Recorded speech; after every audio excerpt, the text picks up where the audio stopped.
my gosh.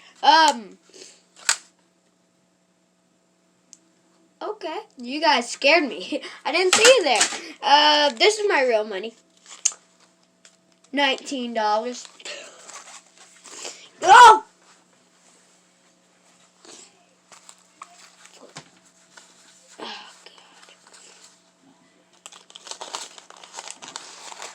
Yeah.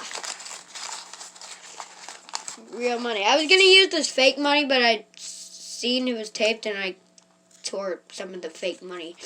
Yeah, that's my real money. For real. I've got $19 and I'm 8.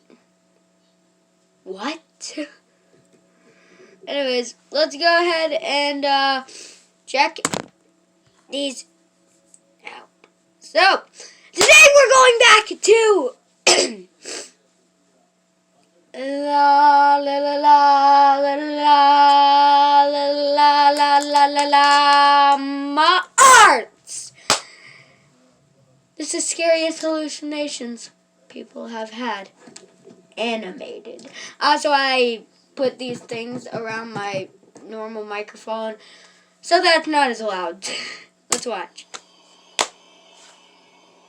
You can see some weird things when you're tired. But the thing about this story, I wasn't tired.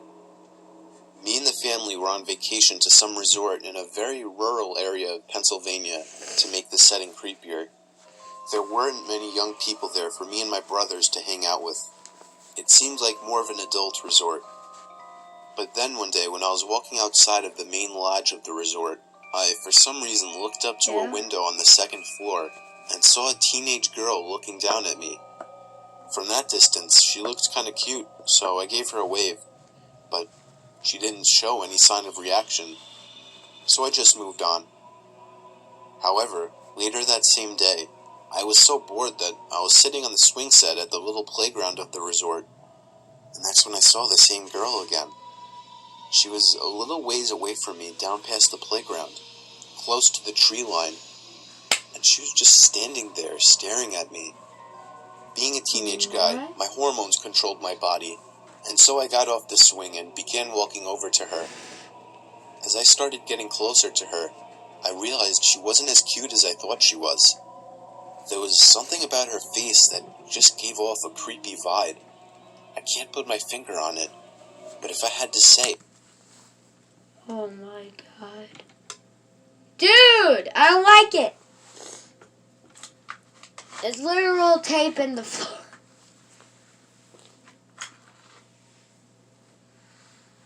This scotch tape was in the floor. Scotch?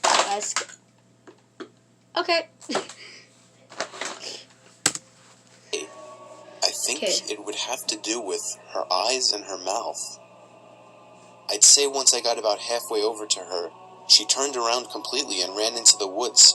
And I mean she full-on ran into the woods. I stopped in my tracks, completely turned off. This girl seemed like a freaky stalker. I didn't see her the rest of our stay at the resort. During the car ride home, miles and miles away from the resort, I was thinking about her. How maybe if I followed her into the woods, I could have gotten laid, even though there was something off about her face. But then what I saw next made me feel like my heart dropped into my stomach. Looking down ahead, I saw the same girl standing by the tree line on the side of the highway. Oh my god! As we sped past her, I saw her head turn so that she was always looking right at me, even through the tinted minivan windows. Dude! I asked my parents if they saw her, and they just responded, "Saw who?" Soon afterwards, I accepted that it was all in my head, and that the girl was never even there.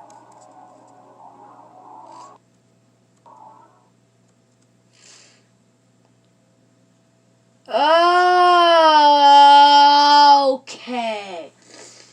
What? How does that make any sense? You gotta be tired. Heck, I didn't get but like 5 hours of sleep last night. I could barely keep my eyes open at school. But now I'm fine! In the morning, I could barely keep my eyes open. I just wanted to, rest my head. sleep. Yeah, I got about like 5 hours of sleep last night. Because I was watching YouTube. I also watched a stream the night before at 3 a.m. It was 3 a.m. A Minecraft stream by Lock.2. I subscribed to him on that stream. It was live. I was chatting with him, everybody was. I asked him what his favorite YouTubers were. I have no idea who any of them are. He does know Dan TM too. Anyways, let's go on to our second 7 Creepy Stories animated compilation of 2018. Well, it's 2020 now, but... It was the summer after graduation, and Jennifer... And this is by Stephen D. Okay. My stalker became my roommate's boyfriend. Okay? It was the summer after graduation, and Jennifer was up late packing for a camping trip with her friends. She had the window open as she sat there folding clothes when she suddenly saw a hand coming through the gap in the screen of her window.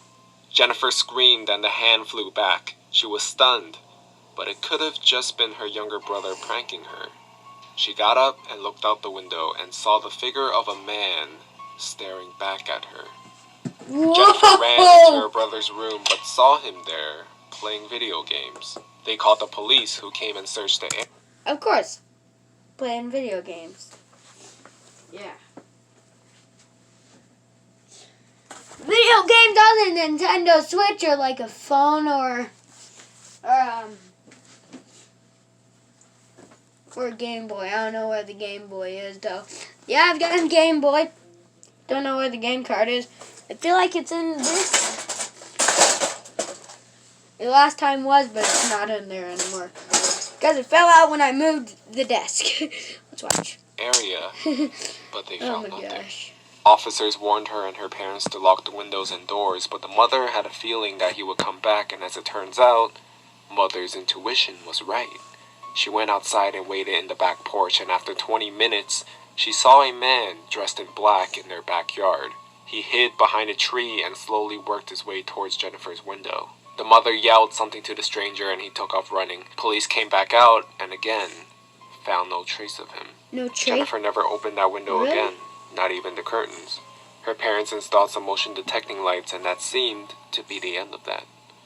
About 6 months later, Jennifer and her friend got an apartment downtown together, excited as this was their first place outside of home and they were finally living in the city. The downside was that it was street parking only, and after a few weeks, Jennifer's car was broken into.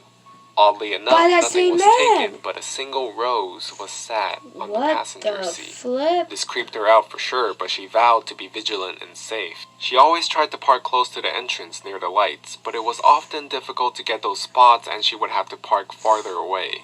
Things quickly began escalating at this point. Wow. Jennifer's car was broken into at least once a week. Most of the time, a flower was left. But once, a pair of men's underwear was there instead. And even more strangely, a bag of Tootsie Rolls. Weird. Tootsie Rolls. If that was there, I would eat it all and I would say, bring me some Tootsie! Because I love chocolate. Weird because it was her favorite candy. This made Jennifer wonder if the person knew her personally, and she started to become suspicious of everyone. There was a laundry machine in the basement of the apartment, and one day, Jennifer went down to get a load that finished drying. As she started to fold, she realized that all her bras and panties were gone.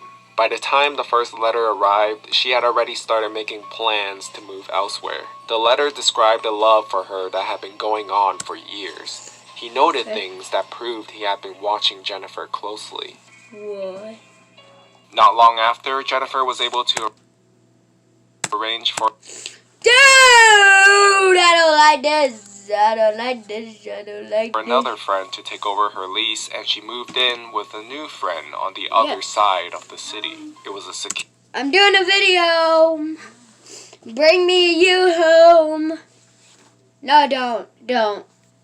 secured building and had an underground parking garage that was only accessible to tenants. She Whoa. felt more secure, and the extra money spent was well worth the peace of mind. Things were quiet for a few months, and then her roommate got a boyfriend. There was something odd about Ashley's new boyfriend, and her friends were wary of him from the very beginning. For one, he reached out to her. Another reason was that Matt was very good looking, and while Ashley was a wonderful person, she wasn't the type you would typically expect someone like him to date. Ashley was thrilled. She never had a boyfriend and really felt like he was her Prince Charming. Jennifer, however, thought he was weird and creepy the moment they met. She had deleted her Facebook account when the initial stalking began, but created a dummy account to learn more about Matt. It didn't look like he really knew any of his friends in real life. There were only pictures of himself, and the rest of the information was vague. Jennifer and her friends gently tried to discourage Ashley from seeing Matt. He technically hadn't done anything wrong, but he was just so strange. She would immediately get defensive and would shut the conversation down. Matt started to spend more time at the apartment, and Jennifer found herself finding any excuse to avoid coming home. One day she came back home from work and found Matt on the couch, alone, drinking a beer. Ashley had been called into work and she told her that he could just hang out. Jennifer had no desire to spend any time with him, so she grabbed the beer and a snack and headed off to her room and shut the door. About 30 minutes or so, he knocked on Jennifer's... Don't drink beer, kids. It's bad. Not that I would know. ...door and suggested they watch some TV and get to know each other better because they both loved Ashley. Not wanting to engage in conversation, Jennifer focused on the movie. But at one point, she glanced over to Matt, and he was staring at her with a smile on his face. Jennifer snapped at him and said, "What?" as he just continued to smile and said, "I just can't believe it." "Believed what?" He said nothing and went back to watching the movie. She had no idea what he was talking about, but the interaction had every hair standing up on her body. She excused herself and locked the door to her room. Another month or so went on, and Jennifer had managed to avoid being home for much beyond sleeping and showering. Matt practically lived there and had even brought a bunch of his things into Ashley's room. Jennifer didn't want to move again, but was beginning to look for other options. On Ashley and Matt's 6-month anniversary, there was a huge bouquet of flowers on the table and an already opened card propped up next to it. Jennifer was curious, so she opened the card and her heart started beating through her chest. Without even reading the words Matt wrote, the handwriting was exactly the same as the one her stalker had sent.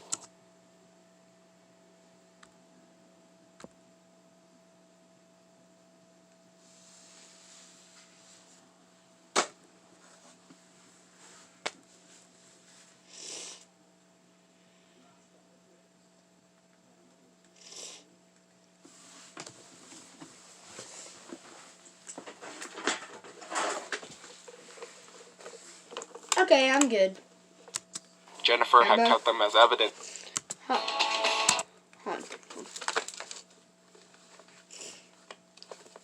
Jumbo, are you scared?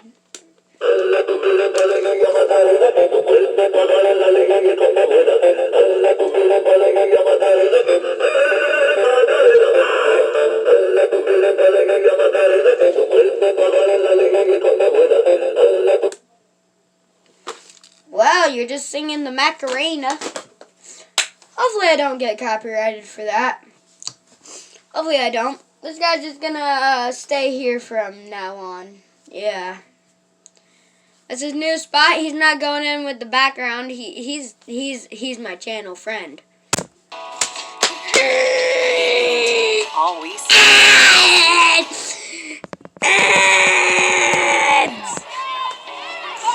We're at Super Bowl commercial.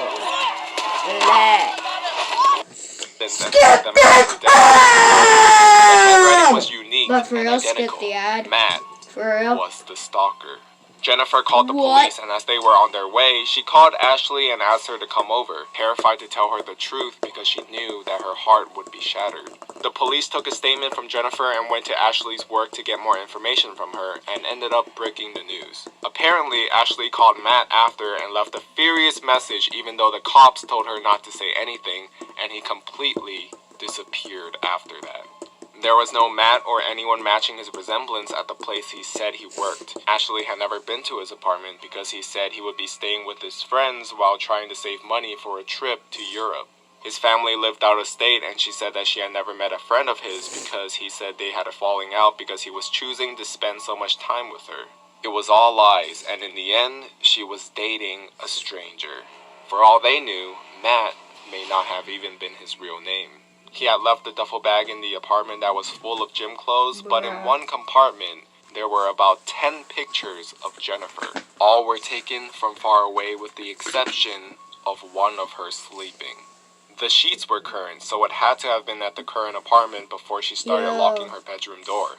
A few pictures dated back to before the incident at her parents' house, which was further evidence that it was him as well. 2 pairs of missing underwear were there, and Jennifer shudders to think of what he did with the rest. There was also a Starbucks lid with her red lipstick marks, and a necklace she hadn't even noticed she was missing. The police never tracked him down. Jennifer accepted an opportunity overseas and got out of there. But ever since then, Jennifer deleted all her social media accounts. She became very low profile, looks over her shoulder wherever she goes, as part of her continues to worry if Matt will ever resurface again.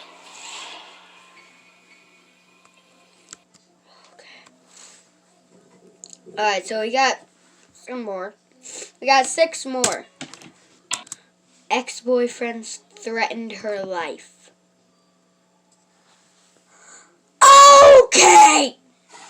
Well, you guys don't know this, but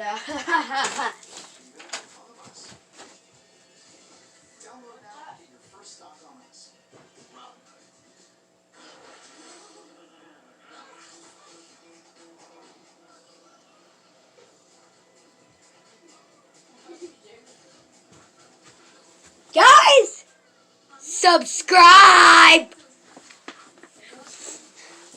And if you don't subscribe, stabby stabby. This guy's indestructible. He never dies. Subscribe!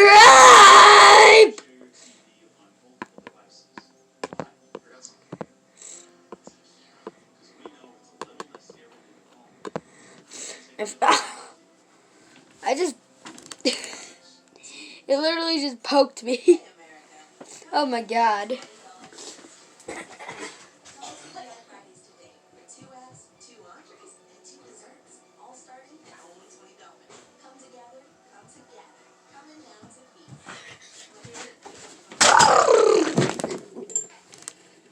Okay. Ow. Ow. So I need to recreate my Instagram account. So Leah was a teenager living in New York. She was a competitive athlete in high school, and with recruiting season a year away, she was under tremendous pressure to perform well in her sport as well as in the classroom.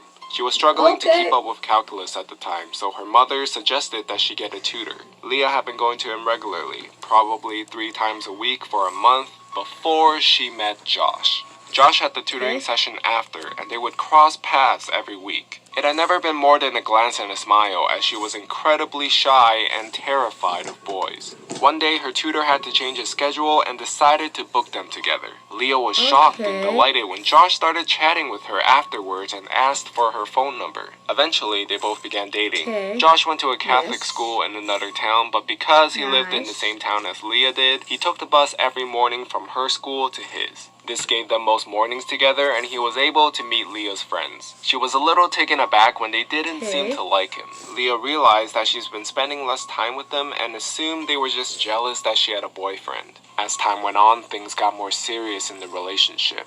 And that's when things began to change. While they always talked regularly, Josh started getting over the top about staying in contact with Leah. He would make her stay on the phone with him all hours of the night until eventually her mom started taking her phone away before she went to sleep. This relationship also started taking a toll on her athletic career. She was too tired to spend extra time training and started to skip practices to see him, driving 30 minutes each way to his school. Eventually, Leah's friend sat her down and told her how unhealthy this relationship had become. She had isolated herself from them, and her entire free time was spent with Josh. At this point, Leah wanted so badly to end the relationship. She had fallen out of love with him, and college applications were approaching. She had been scouted by no less than 10 colleges, and her plan was to attend Brown University, her dream school. Josh's obsession with their relationship had taken a huge toll on his grades, and Brown wasn't going to be an option for him. Leah remembered telling him that was where she was planning on going, and he freaked out, saying that he would never get in, and he begged her not to go. At the time, she was also recruited by the University of Illinois. Josh applied there in hopes that she would ditch Brown and go to Illinois with him. But that was the final straw. Leah ended things for good with Josh, assuming that would be it. Because he would take the bus from her school to his every morning, she still had to see him. His friends who took the bus with him yelled disgusting words at Leah. Josh had spread a rumor that Leah had apparently cheated on him with a bunch of guys and then ended the relationship. Leah spent months getting nasty messages accusing her of having STDs and also saying some horrifying things. Unfortunately, deleting Facebook was what set off the stalker tendencies for Josh. He wasn't able to see her face online anymore, so he started calling non-stop and sending desperate messages telling Leah that he loved her. While all of this was going on, Leah and her team was set to win the high school championship in volleyball. Josh showed up while Leah was competing and they saw each other. This shook Leah so badly that she ended up losing the title for her team, and it made her furious and heartbroken. Leah ended up picking up his call that same night and screamed at him, telling him to never contact her again. But that's when the threats began. She got a call a few nights later from Josh. After he texted her, he had something important to tell her. Stupidly, she answered, and he began to say how he was going to kill her. He was going to show up at Leah's house when her parents were at work, holding a rope and a knife, and make her suffer like she had done to him. He eventually went on to say he was going to get her before she went into school because he knew exactly where she parked every morning, and her parents were never going to find him. But what Josh didn't realize was that she had recorded what was being said the entire time and had it taped onto her phone. Leah hung up once she felt he'd said enough. The next morning, she went into school extra early, much earlier than she figured he'd be there.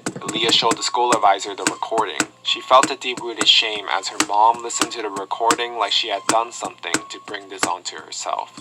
The advisor was so alarmed that he told her to go to the police immediately. Leah and her mother sat in the police station all day explaining the story of her relationship with Josh and how it got to this point. The police then drove to his high school and arrested him while he was in class. As she was bringing food back to the police station for herself and her mom, she saw Josh in handcuffs, and he indeed looked like he wanted to kill her. Post-arrest, Leah got a restraining order against Josh, and he was sent to a mental institution for a short while. It's been 10 years since this happened. Leah moved across the country where this occurred, and she finally feels safe now that she's far away. But anytime she gets a blocked call or text from a number she doesn't know, a thought goes through her head that it's him. My Tinder date tried to steal from me.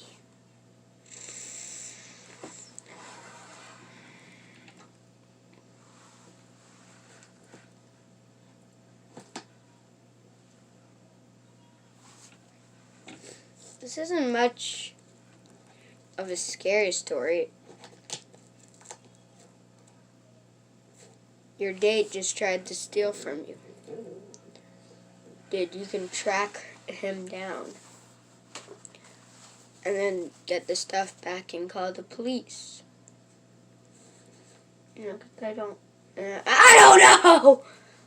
God. Big workouts. Can you tell I work out? Wow, tan. I am so sorry. That was probably way unintended, but hey. Doesn't matter, I'm a boy. That's dyed hair. It wants the hair to wash out so I can get the new style.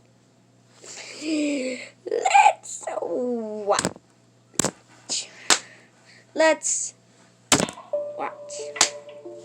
I was texting this girl I met through Tinder, and I finally asked if she wanted to go out for dinner. She replied and said yeah, so I picked her up and we got to the restaurant. things were going well. It was our first time meeting in person. We started talking about our favorite shows, which led to the topic on movies. Nothing suspicious about this girl. At that moment, we decided to go to a theater after to watch Captain America Winter Soldier. She said there was a cinema nearby. They showed a real picture of Captain America. You know what?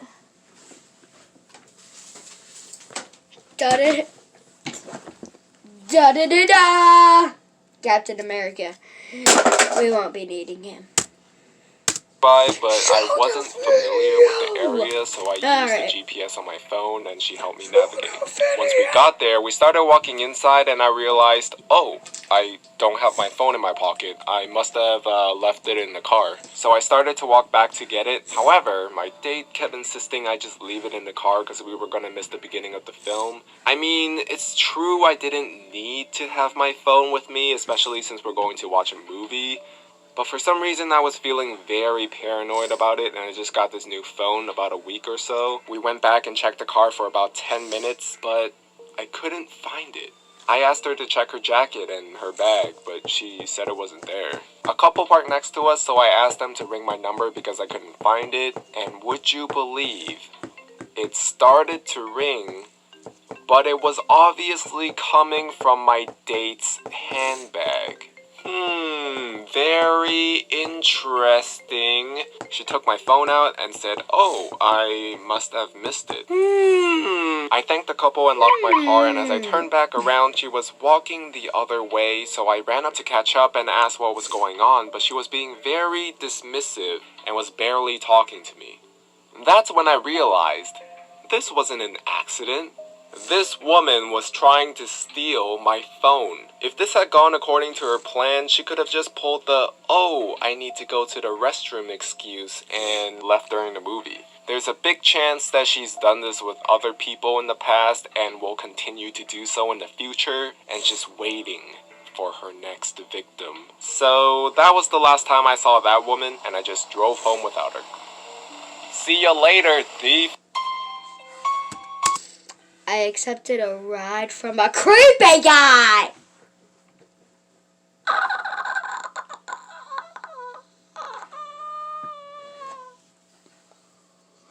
What the flip? No, heck no, heck no, heck no. No, the flip, no.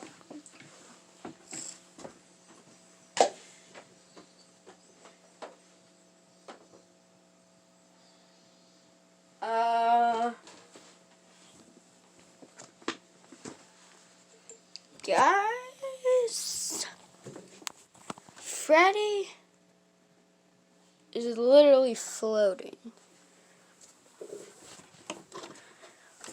Freddy? Okay, this is creepy. Oh, he's on a nail. I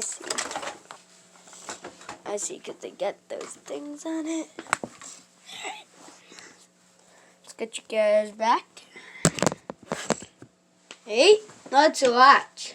Accepted a ride from a creepy When guy. I was in middle school, I was constantly made fun of and picked on, and that ridicule transferred to whenever I rode the school bus. So I started walking 3 miles to and from school every day. The path I walked on was pretty safe, mostly on a sidewalk and always on a busy road, with the last 2.5 miles being a straight shot directly to the school. Back then, there wasn't a stigma attached to kids being outside on their own, so this wasn't deemed unsafe or noticed by anyone.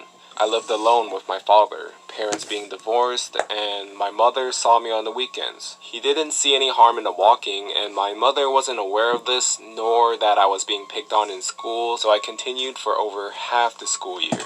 One day as I was going home, I saw a car pull up about 100 feet ahead of me. I thought to myself, No, don't that car looks accept it. familiar. Oh, nice, that's my dad. He's gonna drive me the way home. I started to jog up to the car, seeing him in the driver's seat, waiting patiently. His hair looks darker than normal today. Wasn't the inside of his car tan, not red? The thoughts left as soon as they entered, and I caught up to the car, opened the passenger side door, and started to get in.